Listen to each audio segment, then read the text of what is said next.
Na Nandito ako para sa inyong na magpasalamat tayo sa ating mga magulang,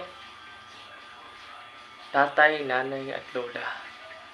Sila po yung nagbigay lakas sa ating buhay. Sila po nag-alaga sa atin ng mga bata pa tayo. Hanggat maaga pa, magpasalamat ka. Lalo na po sa mga kabataan ngayon.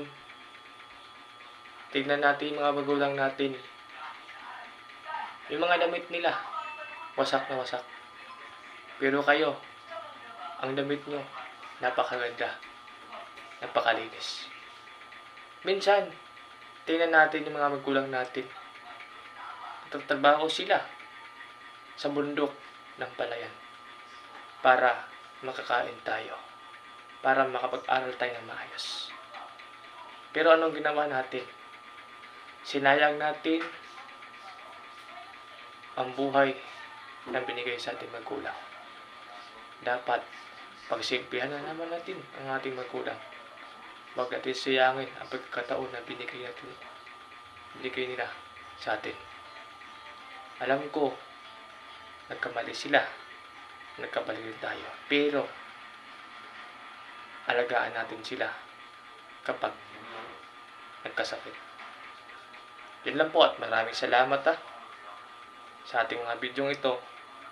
Sana po itong bidyong ito na may aral sa inyo, lalo na po sa mga kabataan ngayon na sumasali sa mga NPA, sa ating gobyerno.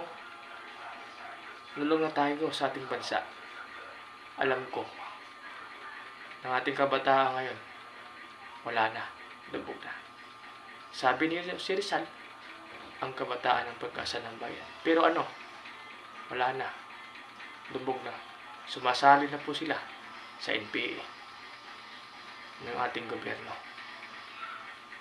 Kasi nakita nila ang ating gobyerno, hindi nila tinupad ang usapan na binigyan ang taong bayan. Isauli ang tax na ginasto ng gobyerno sa atin. Yun lang po. Maraming salamat.